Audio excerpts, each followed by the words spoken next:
예수여 비오니 나의 기도를 들으사 애통하며 회개할 충만하게 하소서. 성령이여 강림하 주신 권능 주소서. 원하옵고 원하오니 충만하게 하소서. 예수여 비오니 나의 기도 들으사 애통하며 회개할 맘 충만하게 하소서. 힘이 없고 연약한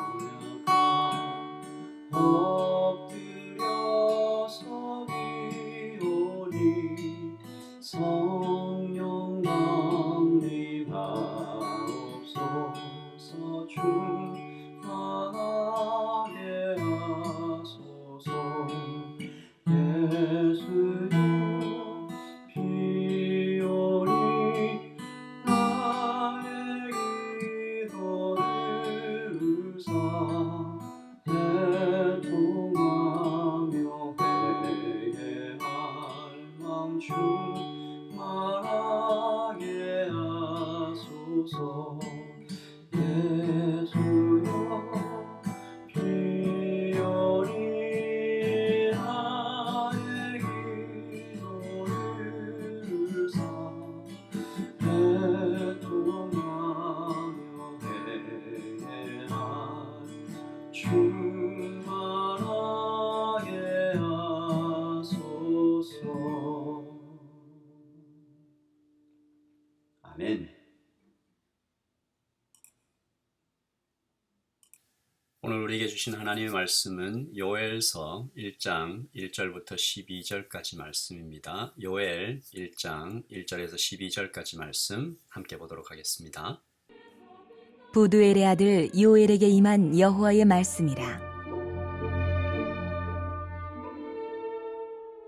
늙은 자들아, 너희는 이것을 들을지어다. 땅의 모든 주민들아, 너희는 귀를 기울일지어다. 너희의 날에나 너희 조상들의 날에 이런 일이 있었느냐? 너희는 이 일을 너희 자녀에게 말하고 너희 자녀는 자기 자녀에게 말하고 그 자녀는 후세에 말할 것이니라. 팥중이가 남긴 것을 메뚜기가 먹고 메뚜기가 남긴 것을 느치가 먹고 느치가 남긴 것을 황충이 먹었도다.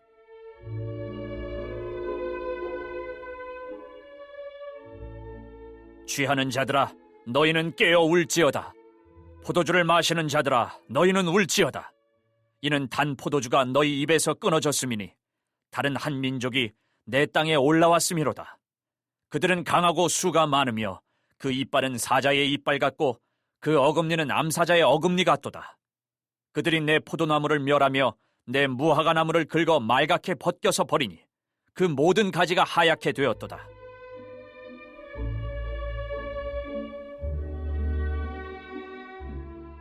너희는 처녀가 어렸을 때에 약혼한 남자로 말미암아 굵은 배로 동이고 애국함같이 할지어다.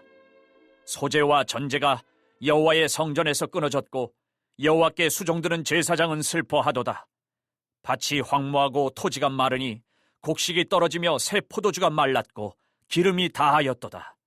농부들아, 너희는 부끄러워할지어다. 포도원을 가꾸는 자들아, 곡할지어다. 이는 밀과 보리 때문이라. 밭의 소산이 다 없어졌음이로다. 포도나무가 시들었고 무화과 나무가 말랐으며 석류나무와 대추나무와 사과나무와 밭의 모든 나무가 다 시들었으니 이러므로 사람의 즐거움이 말랐도다.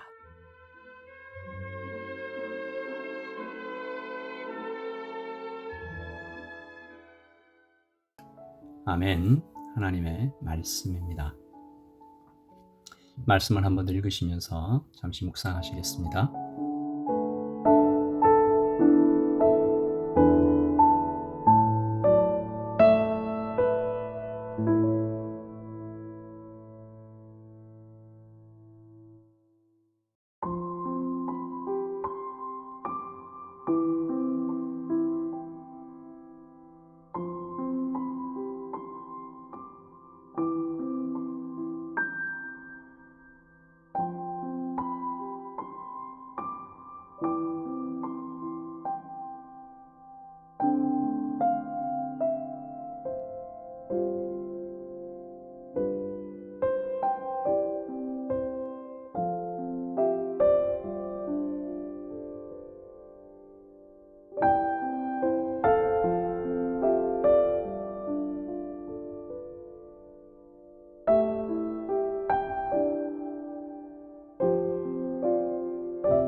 오늘부터 요엘 선지서로 하나님의 말씀을 함께 봅니다. 이 요엘서는 다른 선지서와는 달리 연대와 왕에 대한 기록이 없죠. 요엘 자신에 대해서도 단 하나 부두엘의 아들이라는 것만 우리에게 알려줍니다. 하지만 우리가 요엘서 전체를 좀 묵상하다 보면 연대와 시기를 대략 짐작할 수는 있는데 남유다의 타락을 강하게 책망하는 이 요엘서의 내용으로 보아서 아마도 남유다의 8번째 왕 요아스의 시대일 것이다 라는 주장이 하나 있고요. 성전과 제사장에 대한 이야기가 많이 나오고, 그리고 3장 1절에 유다와 예루살렘 가운데서 사로잡힌 자를 돌아오게 할 때라고 기록되어 있는 것으로 보아 포로 이후의 시대라고 보는 주장이 있습니다. 각각의 주장에 따라 요엘서의 수신 대상이 좀 달라지고 그 메시지를 해석함에 아주 약간의 좀 차이가 있을 수는 있습니다. 하지만 그 어떤 것을 선택하더라도 핵심적인 메시지는 변하지 않죠. 요엘서는 당시의 이스라엘뿐만 아니라 오고 오는 모든 세상에 말씀하시는 하나님의 긴급한 메시지입니다.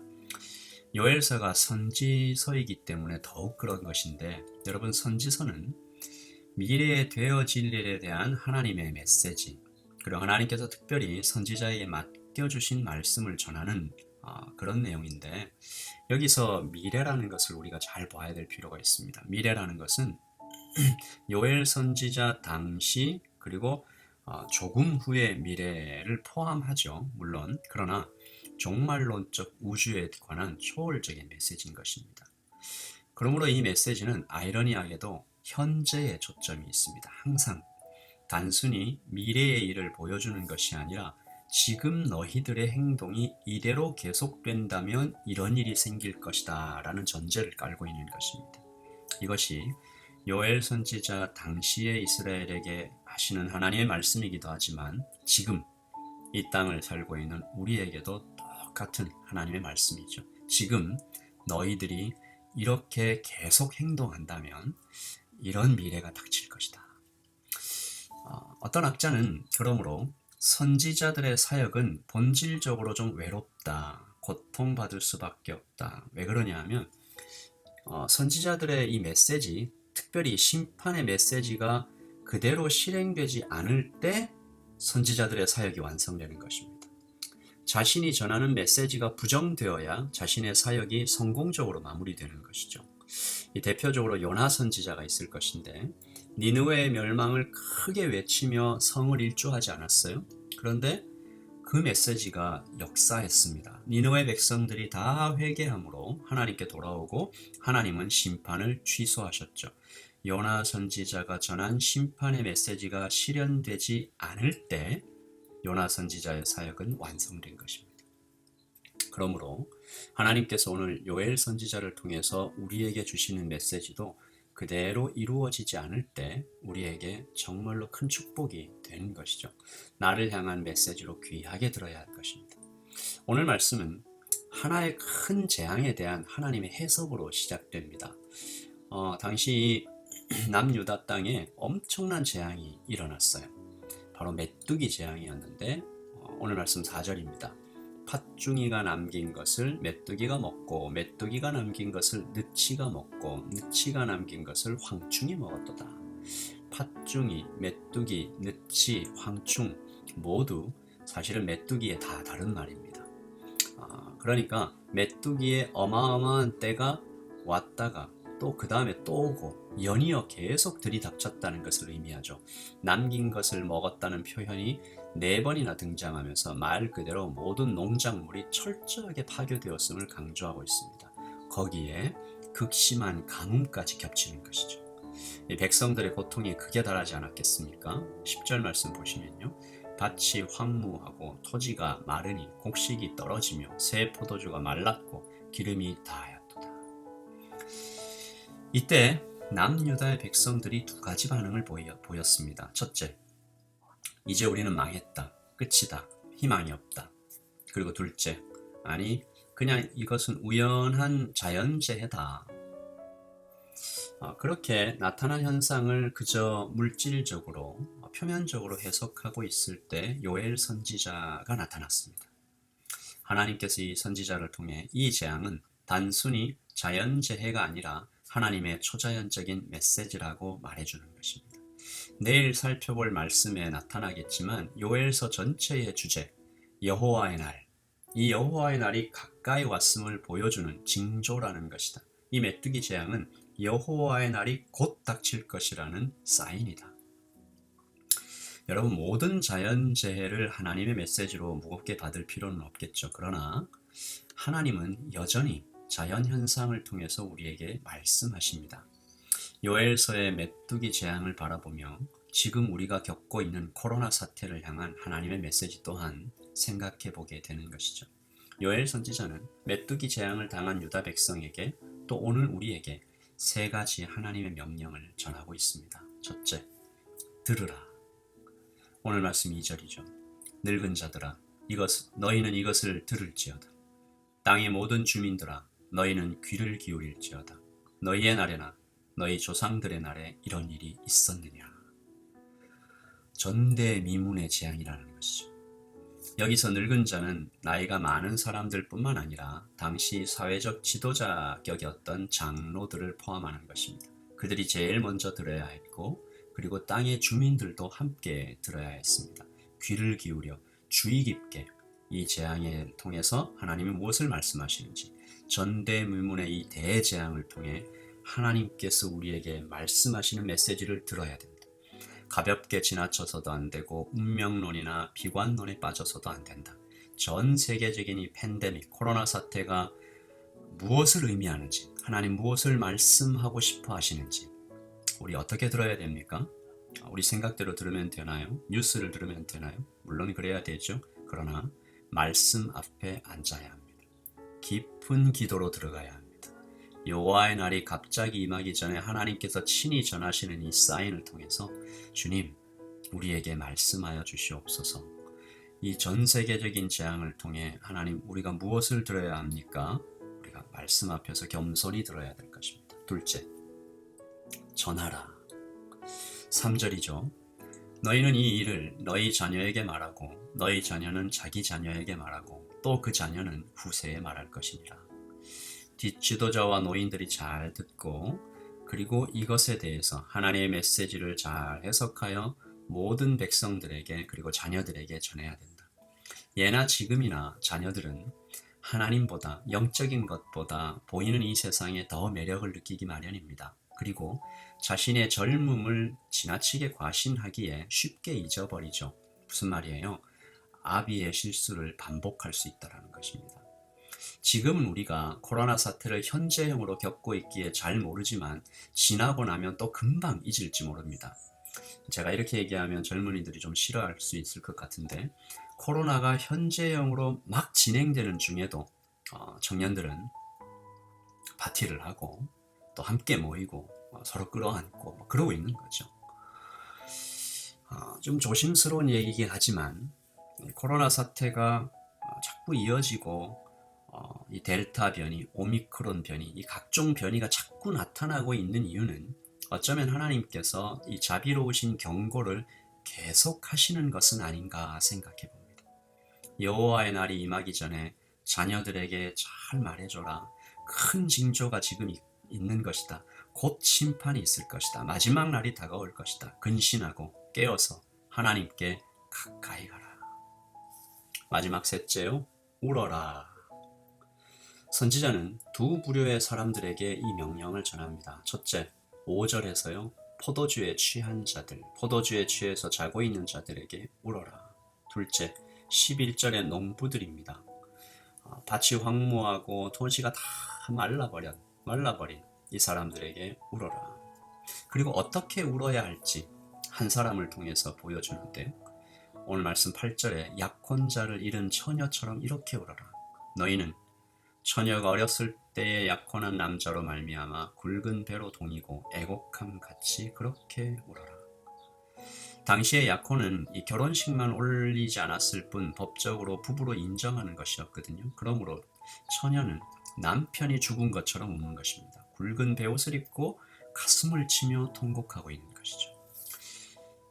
술에 취한 자들에게, 그리고 농부들에게 메뚜기 재앙을 가볍게 여기지 말라. 지금은 포도주에 취해서 잠에 빠질 때가 아니다. 코로나 사태를 지나오면서 사람들이 여행에 대해서 굉장히 간절함을 보지요. 랜선 여행이다. 영상을 통해서 대리만족을 하는 사람들이 많이 있습니다. 코로나이 풀리기만 해봐라. 내가 여행 가리라. 파티와 모임에 대한 갈증도 대단합니다. 물론 필요한 것이고 주님 주신 자연을 누리며 감사할 일이지만 오늘 선지자는 말합니다. 이때는 울어야 할 때다. 또 농부를 향해서는 울라는 명령에 더해서 부끄러워하라는 명령이 하나 더 추가되어 있는데요. 가뭄이 들어 곡식이 없는 것이 부끄러워할 일입니까? 이것은 영적으로 해석해야 됩니다. 영적으로 성도와 교회가 주님 앞에 이렇게 딱 섰는데 열매가 없는 것입니다. 부끄러워해야죠. 그러므로 오늘 메시지는 분명해집니다.